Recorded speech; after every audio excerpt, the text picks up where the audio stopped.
Steel के इतने बड़े बड़े मजबूत दिखने वाले स्ट्रक्चर्स वो अचानक से ढह कैसे जाते हैं? आज हम इसी के पीछे की चौंकाने वाली वजह को समझने की कोशिश करेंगे। आखिर इन भयानक हादसों के पीछे असली कारण है क्या? 6। ये सिर्फ एक नंबर नहीं है। नहीं, इस एक नंबर के पीछे 6 जिंदगियों की कहानी है। वो 6 जिंदगियां जो हाल ही में एक भयानक इंडस्ट्रियल एक्सीडेंट में खत्म हो गई। ये शब्द सीधे न्यूज़ हेडलाइन से हैं और ये हमें याद दिलाते हैं कि हर ऐसे हादसे के पीछे एक इंसानी त्रासदी होती है, जो हमारी आज की पड़ताल का असली फोकस है। और ये देखिए उस हादसे की तस्वीर। ये 26 सितंबर 2023 की एक कड़वी हकीकत है, जब छत्तीसगढ़ के रायपुर में गोदावरी स्टील प्लांट में एक ढांचा गिरा और उन 6 लोगों की जान चली गई।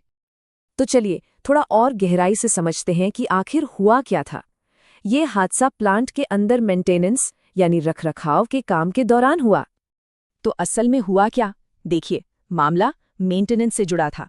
एक टीम एक टेम्परेचर कंट्रोल मशीन को इंस्पेक्ट करने गई थी, लेकिन शुरुआती शक ये है कि यूनिट को ठीक से ठंडा होने का वक्त ही नहीं दिया गया और काम शुरू कर दिया गया। सोचिए, एक ऐसी चूक जो छोटी लग सकती है, वो कितने बड़े भयानक हादसे में बदल गई। अब रायपुर की इस एक घटना से थोड़ा हटकर एक बड़े और शायद ज्यादा चिंताजनक मुद्दे पर बात करते हैं। तो सवाल ये उठता है कि रायपुर में जो हुआ, क्या वो बस एक दुखद अकेला हादसा था या फिर ये किसी बड़े और खतरनाक पैटर्न की तरफ इशारा कर रहा है?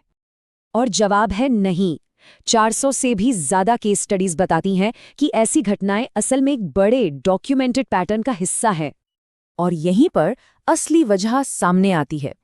एक्सपर्ट गोरान एल्बस्टीन की रिसर्च के मुताबिक असली विलन कोई स्टील या वेल्डिंग नहीं, बल्कि ग्रॉस ह्यूमन एरर है, यानी बहुत बड़ी इंसानी भूल।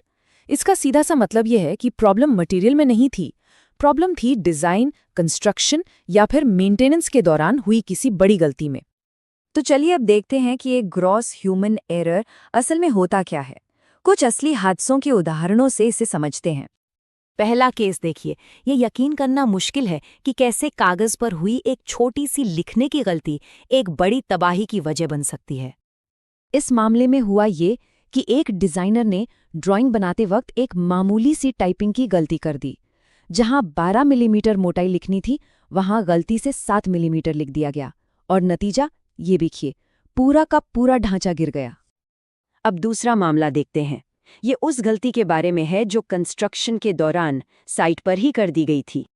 यहाँ एक सब कॉन्ट्रैक्टर ने सिर्फ क्रेन को आसानी से घुमाने के लिए एक टेम्पररी सपोर्ट को हटा दिया, एक शॉर्टकट लिया, और उसका अंजाम, पूरा स्ट्रक्चर अपने ही वजन के नीचे ढह गया।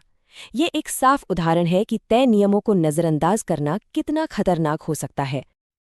अच्छा, अब एक बहुत ही आम गलतफहमी पर आते हैं। जब भी कोई स्टील का ढांचा गिरता है तो ज्यादातर लोगों का ध्यान वेल्डिंग पर जाता है, लेकिन असली कहानी कुछ और ही है। जब भी कोई ढांचा गिरता है तो ऐसी टूटे हुए वेल्ड की तस्वीरें सामने आती हैं, और इन्हें देखकर पहली नज़र में यही लगता है कि ज़रूर वेल्डिंग कमज़ोर थी।